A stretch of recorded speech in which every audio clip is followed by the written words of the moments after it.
غوث محمد نیازی صاحب، میں پہلے آپ سے کہ سر نواز شریف صاحب علاج کے لیے باہر گئے اور جب ان سے پوچھا جاتا کہ میاں نواز شریف صاحب نہیں آ رہے واپس تو کہا جا رہا ہے کووڈ کی وجہ سے ان کا علاج ممکن نہیں ہو، ابھی بھی کووڈ ہے تو وہ بھی باہر جاتے ہیں تو وہ کہاں علاج کروائیں گے کہ نواز شریف صاحب کا تو اپنا علاج نہیں ہو پایا ہے، تو شہباز شریف صاحب کو تو حکومت اب جانے بھی نہیں دے رہی ہے، تو پھر پاکستان مسلم نون اب کیا سوچ رہی ہے؟ شہباز شریف صاحب مشکلات ان کے لیے حکومت پیدا کر رہی ہے؟ بسم اللہ الرحمن الرحیم۔ دیکھو جی، ہم اگر جا رہے تھے تو ہم کوئی خدا نخواستہ کوئی کسی کو چکمہ دے کے نہیں جا رہے تھے۔ کورٹ کے باقاعدہ آرڈر تھے اور اس آرڈر میں ٹکٹ نمبر بھی لکھا ہوا، فلائٹ نمبر بھی لکھا ہوا، کس لیے جائیں گے اور 2 ہفتے بعد آ کے 2 مہینے کے بعد یہ کہ 8 ہفتے بعد انہوں نے واپس آنا ہے اور کورٹ کے حکم سے جا رہے ہیں۔ اور یہ جو کہہ رہے ہیں کہ جی ہم اگر پہلے ہم نے جانے دیا تو ہم ابھی تک بھگت رہے ہیں اور یہ وہ، سر دیکھو یہ کورٹ کا فیصلہ ہے، آپ کا اپنا فیصلہ نہیں ہے، نہ آپ کے ثوابید ہے نہ ہم نے آپ سے ریکویسٹ کی ہے۔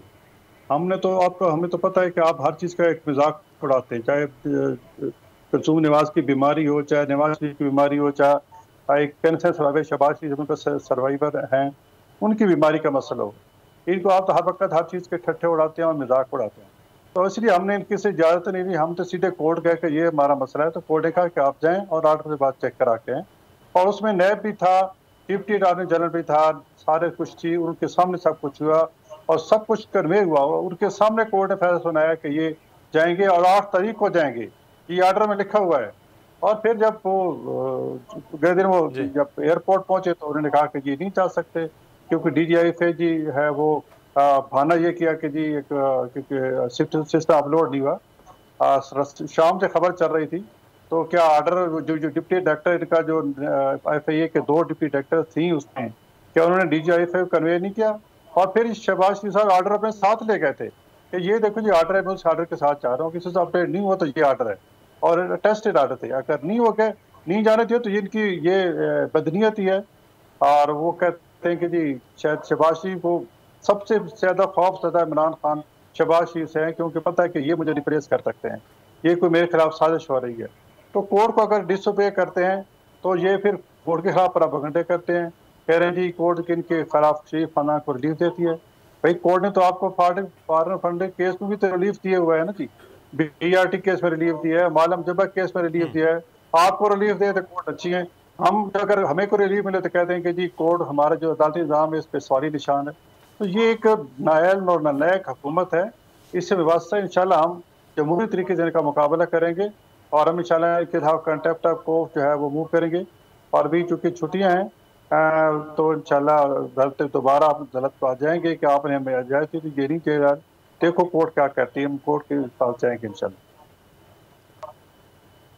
چلیں اب یہ دیکھنا ہے کہ شہباز شریف صاحب باہر جا سکتے ہیں نہیں جا سکتے ہیں، رہ سکتے ہیں نہیں رہ سکتے، لیکن اس کے بعد کیا صورتحال ہوگا ہم اس پہ بھی بات کریں گے۔ اگر شہباز شریف صاحب باہر چلے گئے تو پھر پی ڈی ایم کہاں سٹینڈ کرے گی؟ اگر وہ ان کو واقعی 8 ہفتوں کے لیے عدالت نے کہا تو وہ ان کا کیا صورتحال ہوگی، ہم اس پہ بھی بات کرتے ہیں۔ لغاری صاحب کا تجزیہ لیں گے۔ لغاری صاحب، یہ جیسے ضامن شہباز شریف صاحب نواز شریف صاحب کے بارے میں آپ معلوم ہے کہ وہ علاج کے لیے گئے، ابھی تک واپس نہیں ہیں، عدالتوں نے ان کے بارے میں جو کہا ہے وہ بھی آپ کو معلوم ہے۔ میاں نواز شریف صاحب کے بعد اب شہباز شریف صاحب باہر جانا چاہتے ہیں، وہ ہو سکتا ہے 8 ہفتے کے بعد وہ واپس، بلکہ اس سے پہلے بھی واپس آ جائیں، لیکن حکومت ان کو نہیں جانے دے رہی ہے۔ اب ان کے حوالے سے کیسز مزید چیزیں سامنے آ رہی ہیں، وزیر اعظم صاحب نے تو ابھی کچھ دیر پہلے بھی گفتگو کی۔ پھر شہباز شریف صاحب کے اگر جانے کے ساتھ ہی پاکستان مسلم نون، جمعیت علماء اسلام، وہ پی ڈی ایم، وہ کہاں سٹینڈ کرے گی؟ اس کا مطلب ہے اگر وہ چلے جاتے ہیں 2 ماہ کے لیے 8 ہفتوں کے لیے تو پھر تو پی ڈی ایم بھی خاموش نظر آئے گی، یا واقعی دوبارہ سے مریم صاحبہ ایکٹیو ہو کر تو مسلم نون کی قیادت کرتی رہیں گی؟ پہلی بات تو یہ ہے کہ شہباز شریف صاحب کوئی اطلاع دیے بغیر فرار نہیں ہو رہے تھے۔ ایک تو کورٹ کا آرڈر تھا اور کورٹ کا آرڈر موجود تھا، ایسا نہیں ہے کہ کورٹ نے کسی رات کی تاریکی میں خاموشی سے کوئی آرڈر دیا، وہ ایسا ہوتا بھی نہیں ہے۔ ایک عدالت نے آرڈر کیا اور اس نے پوری آبزرویشن دی، طویل فیصلہ ہے، اس کے اندر تمام چیزیں درج کی ہیں۔ انہوں نے کہا ہے کہ جو الزامات لگائے گئے ہیں ان الزامات کے ثبوت نہیں دیے گئے ہیں اور نہیں بتایا گیا ہے کہ یہ آپ جو کہہ رہے ہیں اس کی انویسٹیگیشن تک نہیں کی گئی۔ آپ نے کہا کہ ہم ان کے اثاثوں کا جائزہ لے رہے ہیں، جو ان کے مینز جو ہیں، ان کے ذرائع سے زیادہ اثاثے ہیں، تو اس کو تو انویسٹیگیشن نہیں کی گئی، اس کی تو بات ہی نہیں ہوئی ہے، تو پھر بیل میں کیا رکاوٹ ہو سکتی ہے؟ تو کورٹ نے بیل دے دی ہے۔ اچھا، کورٹ پر حملہ کرنا یہ نہیں ہوتا ہے کہ جو 1998 میں کیا تھا پی ایم ایل این نے، کورٹ پر حملہ تو یہ بھی ہوتا ہے نا جب کورٹ کسی بات کے لیے قانون اور آئین کے مطابق، اگر قانون اور آئین سے ماورا کوئی بات ہو تو اس پر ڈیبیٹ بھی ہو سکتی ہے، بات بھی ہو سکتی ہے، لیکن اگر قانون اور آئین کے مطابق کورٹ کو فیصلہ کرتی ہے تو پھر اس فیصلے کو نہ ماننا بھی یہ کورٹ سے کنفرنٹریشن کرنا ہے، کورٹ سے جو ہے یہ یعنی جھگڑا کرنا ہے کہ جناب آپ نے فیصلہ کر دیا، یہ کیسے کر دیا، یہ تو بہت ہمارے لیے مطلوب آدمی ہے، ہم تو اس کو چاہ رہے ہیں، ہمیں تو رگڑا دینا ہے۔ اور پھر کیس اگر آپ کے پاس ویسے ہی وہ مضبوط کیسز موجود تھے تو انہی کی بنیاد پر آپ کانٹیسٹ کرتے ہیں نا۔ اب آپ پھر نئے سرے سے جا رہے ہیں کہ جناب ہم تو حدیبیہ کا کیس کھول رہے ہیں، بھائی مجھے نہیں معلوم ہے کہ قانون کیا کہتا ہے، قانون کے تقاضے کیا ہیں۔ ایک اور شٹ کیس جو ہو، بند ہو چکا ہو، جس کو ملک کی سپریم کورٹ جو ہے وہ جس کیس کو ختم کر چکی ہو، ایک طرف کر چکی ہو، اس کیس کو دوبارہ کھول کر اس میں سے کیا نکالا جائے گا؟ تو ایک بات تو یہ ہے کہ یہی کورٹوں میں رہا ہے یہ معاملہ، اور پھر اپیل میں پھر خود کورٹ نے کہا تھا کہ یہ ہمارے سامنے لایا گیا ان کے سامنے، پھر کورٹ نے اس کو کہا بند کر دیں، یہ بند کر دیا۔ اب آپ کھول رہے ہیں تو کھولنے کے لیے تو سپریم کورٹ کی جورسڈکشن کو دیکھنا ہوگا، کیا کسی چیز کو اگر سپریم کورٹ بند کر چکی ہے تو کیا اسے کھولا جا سکتا ہے؟ سب سے پہلا سوال تو یہاں یہ اٹھے گا، اگر سپریم کورٹ ایک شخص کو بری کر چکی ہے کسی کیس میں اور اسے سزائے موت ہو چکی تھی، تو کیا دوبارہ وہ معاملہ جو ہے جب سپریم کورٹ کر چکے، کیا دوبارہ اس معاملے کو لے جایا جا سکتا نہیں؟ ہم تو جس کو پھانسی دینا کہ ہمارا موڈ یہ ہے کہ ہم اس کو پھانسی دینا چاہتے ہیں، تو کیا یہ تو سر ایک قانونی نقطہ ہے کہ یہ تو کسی ماہر قانون سے بات ہو۔ لیکن سر لغاری صاحب میں چاہوں گا کوئکلی اس پہ بھی بات کریں۔ یہ عمران خان صاحب بڑا سخت گیر رویہ اپنائے ہوئے ہیں شریف خاندان کے حوالے سے کہ وہ اپنے جیتے جی ان کو نہیں چھوڑیں گے، چاہے وہ حکومت میں ہوں چاہے وہ اپوزیشن میں ہوں۔ تو خان صاحب کا یہ جو رویہ ہے، پھر آپ سمجھتے ہیں کہ حکومت کے لیے اگلے آنے والے وقت میں جب اس کو اپوزیشن کی ضرورت ہے لیجسلیشن کے معاملے میں پارلیمان کے اندر، تو یہ جو سخت گیر رویہ ہے وہاں آڑے آئے گا؟ نہیں، مجھے افسوس سے کہنا پڑتا ہے کہ ان کے پاس بہت بڑا موقع موجود تھا کہ وہ بہت سی چیزوں کے بارے میں آن بورڈ لیتے اپوزیشن کو۔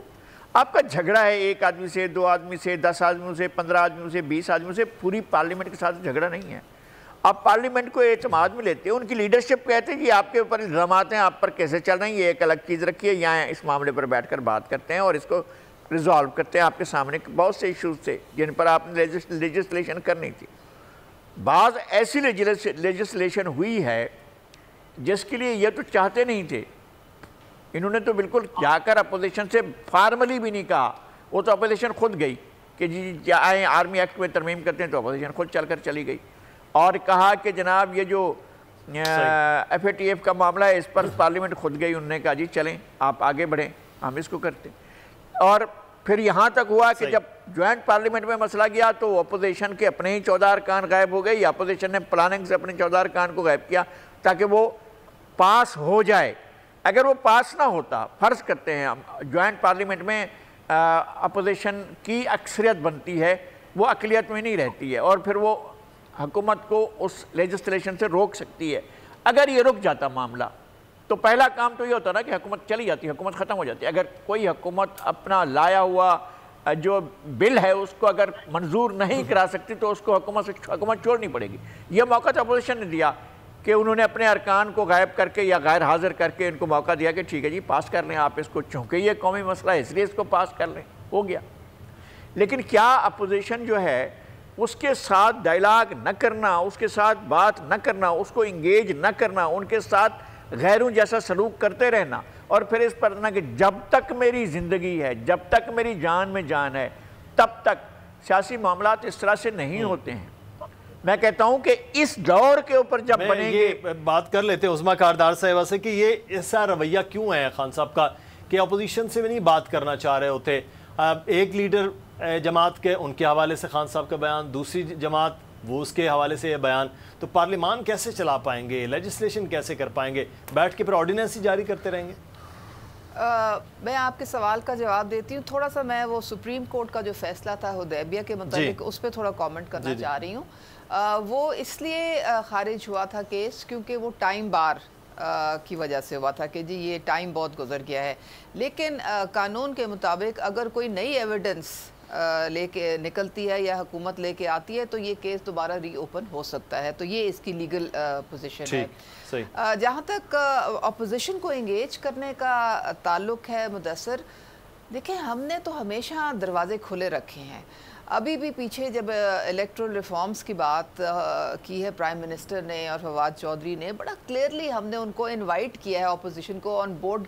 ایک دفعہ نہیں کئی دفعہ ان کو ہم نے کہا ہے کہ آئیں ہمارے ساتھ بیٹھیں اور ہم یہ جو الیکٹرل ریفارمز جو ہیں اکٹھے مل کے کریں، کیونکہ یہ بہت ایک ضروری بات ہے کہ اس میں سب کا اوپینین ہو اور سب کی جو ان پٹ ہے وہ آئے. اسی طرح سے ہم نے سینٹ میں بھی علی ظفر کو یہ ٹاسک دی گئی تھی پرائم منسٹر کی طرف سے کہ آپ جائیں ساری اپوزیشن کو آن بورڈ لیں تاکہ ہم مل کے لیجسلیشن کریں. ہمیں کیوں عوام نے بھیجا ہوا ہے ایوانوں میں؟ ان کے لیے قوانین بنانے کے لیے تاکہ ان کی زندگی جو ہے وہ ان میں سہولت ہو اور بہتری ہو. ہمارا مینڈیٹ ہی یہ ہے. لیکن بات ساری یہ ہے کہ ان کا تقاضا سب سے پہلے یہ ہوتا ہے کہ آپ ہمارے خلاف جو اکاؤنٹیبلٹی ہے وہ پروسیس بند کر دیں. یعنی کہ ان ادر ورڈز ہمیں جو بھی ہم نے کیا دھرا پچھلے 35 سال میں اس میں NRO دے دیں، پھر ہم آپ کے ساتھ بیٹھنے کو تیار ہیں، پھر ہم آپ کے ساتھ جو ہے قانون سازی کرنے کو تیار ہیں. یہاں پہ معاملہ جو ہے خراب ہو جاتا ہے اور پرائم منسٹر اس کے لیے بالکل تیار نہیں ہے، کیونکہ انہوں نے جو اپنی 23 سال کی جو سٹرگل کی ہے وہ تو ان کا تو مینیفیسٹو یہ تھا کہ کرپشن کے خلاف میں نے جہاد کرنا ہے. تو وہ اگر اس چیز کو چھوڑ دیں گے تو پھر انہوں نے عوام کو جا کے کیا جواب دینا ہے؟ اے نور خدا نور بصیرت کی طلب ہے، رمضان کا صدقہ تیری رحمت کی طلب ہے. مخفی ہیں اسی ماہ میں رحمت کے قرینے، گرداب سے نکلے ہوئے بخشش کے سفیر. گویا ہیں تیرے عشق میں ہم سب برابر، مجلس کو تو گلدستہ فردوس بنا دے. رندوں کو ثنائے شہ لولاک پلا دے، تو شمع قلم کو ید بیضائی عطا کر. بچوں کو تو افطار میں تسنیم عطا کر. رمضان مبارک کی خصوصی نشریات رمضان میں بول، صرف بول انٹرٹینمنٹ پر. رمضان میں بول